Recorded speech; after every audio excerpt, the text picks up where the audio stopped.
I read a lot of royal romances.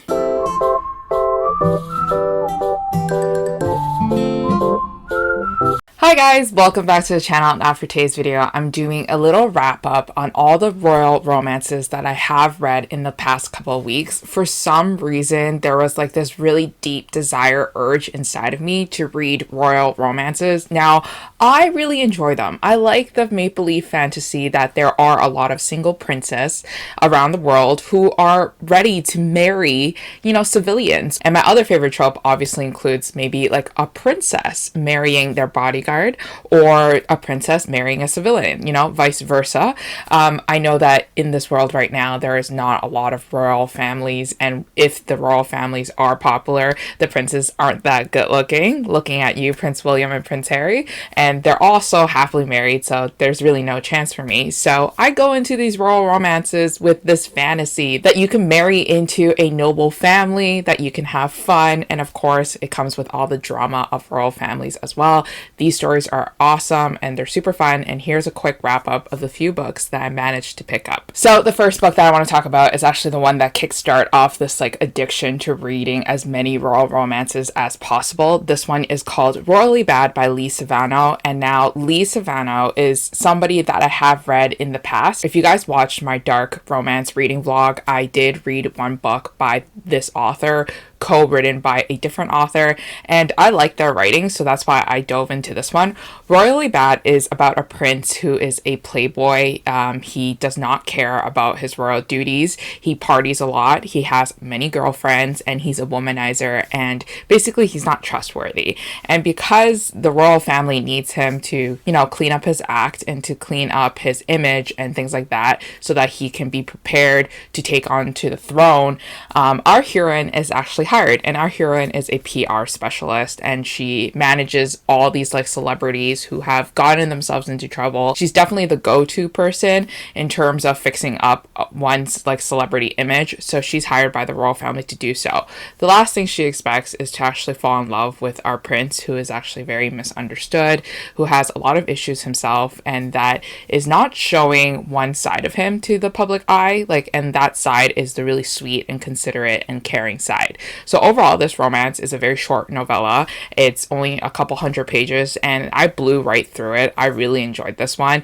It was so cute to see our black sheep hero kind of fall in love with the good girl and learn that he is worthy of the throne and that can be a better person overall. So I really enjoyed this one, and I gave this one a 4 out of 5 stars. So the next royal romance that I do want to talk about is actually part of this series called Rugged and Royal series by Lily Valentine. Now I'm going to talk about the 3 books in the series that I have read. It's a trilogy. I already talked about these books, or at least the first 2 books, in my wrap-ups a couple months ago, but I thought that I would just kind of group them all together just in case I have viewers who want to just have more recommendations, and I feel like I'm doing kind of like a disservice if I don't mention the first 2 books, because those were the 2 books that I enjoyed the most. So the first book is called The Playboy Prince, and this one involves our hero being betrothed to our heroine's sister ever since they were children. And because of like the royal duties, they have to plan their marriage very soon. And he doesn't like his fiance because he thinks that his fiance is kind of like a loser.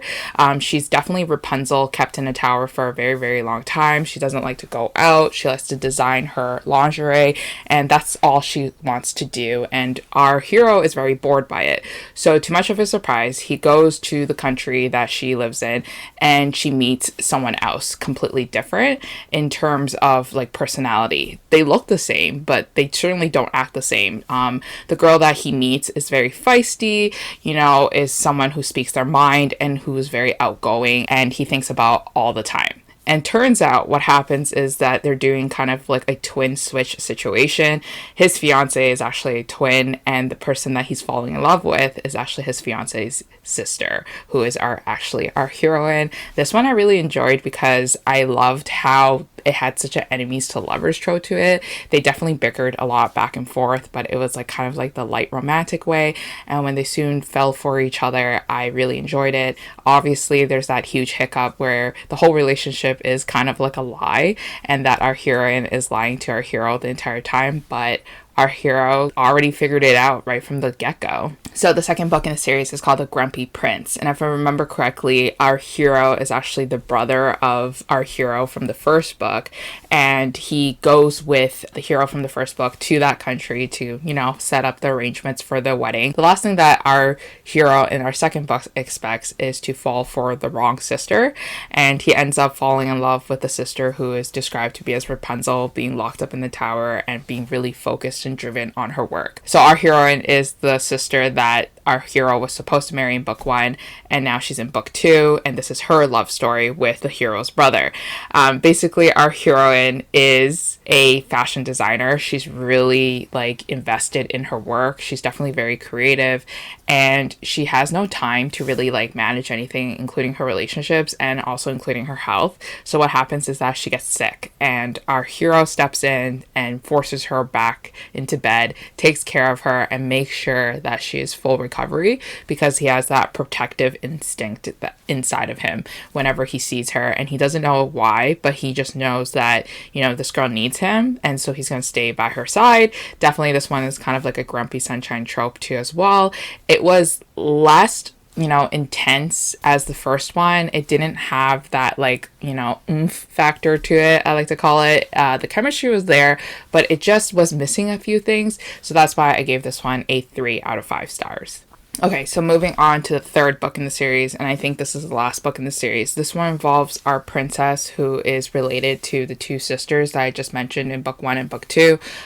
She is the youngest one, and she appears to have such a very normal life, and she's definitely following the rules and everything, but in reality and in secrecy, she actually has a job, and her job is actually an undercover spy. She is a special agent. Think of it as Black Widow, where she was trained from very young to be a special agent, and she basically carries out all these missions and operations for the royal family / the government without her sisters really knowing. And she has kept it such a secret about her skill set and about her fighting skills and everything, so much to the point that she doesn't realize that somebody else in the royal family is also part of like the special agent force, and that person, it just so happens to be her enemy. And things happen, and he actually becomes her boss, and now they are both on these missions together, and they can't stand each other, but they also know that they have to work together in order to, you know, clear this mission so that they can keep the royal family safe. And of course, feelings and emotions kind of get out of control, and they like each other in the end. Now, this one, I kind of liked it, but I didn't really like it as much as the first one, the second one, mostly because I felt like that this one was just kind of way too unbelievable. I felt like it was a very far stretch of my imagination. I mean, if you think about it, how would you feel if people revealed that Kate Middleton was actually a undercover, you know, agent all her life? Like, it just seems so unbelievable, because Kate Middleton's schedule is already like jam-packed with all these public outings. How is she supposed to save the world outside of that time, right? So I just don't find it believable. And also, the royal family is very precious, I assume, to the countries, so why would they put their princess up in the danger zone? You know what I'm saying? Like, that doesn't make sense. I feel like that those people would be the last people to ever fight in a war. So the next book that actually also made me want to read more royal romances is this one called The Royal Trade by Erin Hayes. And now this one involves our heroine, who is actually in a very happy relationship with a prince of this Mediterranean island, and she is getting married, or she is already planning her royal wedding,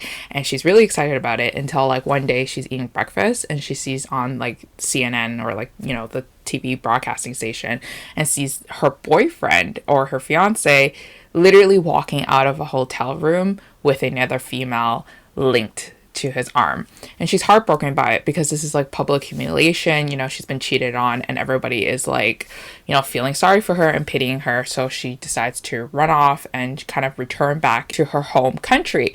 But now it is our fiance's younger brother who kind of steps up to the plate, because what happens is that our fiance's younger brother, who is our hero, has actually been secretly in love with her all throughout the years that she has been dating him. And it's been kept a secret. It's been kept, like, you know, on the low. But he actually fell for her first. But then he thought that it would be unbrotherly of him to like his brother's fiance. So he's been keeping it on the low, but then now he feels like it's his time or never.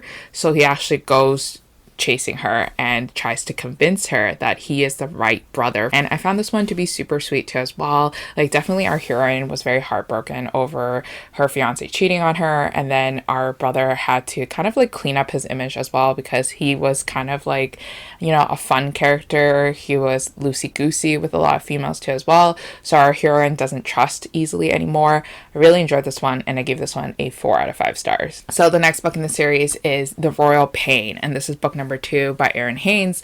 This one follows the story of our fiance who cheated on our heroine in the first book. So there's a lot of things wrong with him, and to be honest, with these types of characters who definitely are cheating, are just like reckless and are just plain scum, it takes a lot for me to kind of appreciate them and for the author to kind of write their stories so that I would like them in the end, because like they need to redeem themselves, right? So I was a little bit, you know, nervous walking into this one, but this one started off with our hero kind of accepting the fact that his ex-girlfriend is the love of his brother's life, and that he's willing to let her go and like kind of wash away all the emotions that he once had for the heroine in the first book. And now he's kind of rebuilding his image, rebuilding his brand, and he just wants to kind of like go with the flow and not fall in love again until he meets our heroine, who is definitely a girl boss. She is like the owner of this multi-billion-dollar company that is media. So it publishes a lot of media articles, tabloids, magazines, you know, everything in the works. And she is richer than him, which is really like empowering. It's really cool to see, at least in a story. And I enjoyed the aspect of her kind of just like, you know, you can't impress me with your money because I have more money than you, was that kind of like step up. But throughout the book, it was just them kind of like flirting with each other, dancing along the lines, making sure that like they keep within the lines, that they're being professional, because they are working with each other to clear up his image. But then I was kind of bored by it. But then towards the end, it got really angsty and a lot of things started happening. Definitely the pace picked up a lot more, and it kind of jumped from a 3 out of 5 stars to a 4 out of 5 stars. And I'm really excited to read book number 3 and also the other books in the series, but I just need some time because, you know, I need to savor them. So the next book that I want to talk about is actually not a royal romance. This one involves an Astrocat. So I didn't even know what an Astrocat was, so I had to Google it. But basically it's someone that is kind of like one step lower than the royal class. They're super rich and they definitely have a lot of influence, and they're definitely not like a regular civilian. So this one's called The Astrocat by Penelope Ward. Me and Penelope Ward have a very turbulent and, you know, kind of like aggressive relationship where I don't really like Penelope's works, but they're just so accessible through like my library, and they're just so easy to read that I end up listening to the audio for it anyways. So this one involves our heroine who is vacationing, and she spies like this really hot, good looking guy, and she's intrigued by him, and she knows that they would only have a summer fling if they were ever to get together. And he is also on that, you know, same page where he knows that he can't get into any serious relationships. You know, he has his duties. His family's very judgmental. He definitely can't be seen like dating someone who is not within the same like financial class as him. But they can't be helped but to be drawn together like moths to a flame. So they end up having this like brief summer fling. And now this one was really boring in my opinion. This one dragged on forever. It felt like 75% of the book was like having this slow burn romance, but it wasn't even slow burn because they were just being stupid for not kissing quick enough. And I just didn't like how it was being played. Nothing was happening. They were just always walking around each other and walking around in circles, and I was just like, this is so boring. So I gave this one a 2 out of 5 stars. But anyways, that is it for all the royal romances that I did read that I wanted to talk about. I have a lot more royal romances on my TBR that I want to read very soon. But let me know what are your favorite ones are in the comments down below. I know Karina Hale has a lot of royal romances, and then also Emma Chase has a lot of royal romances too as well. So I have to read those ASAP. But I'll see you guys again next time in a new video. Bye.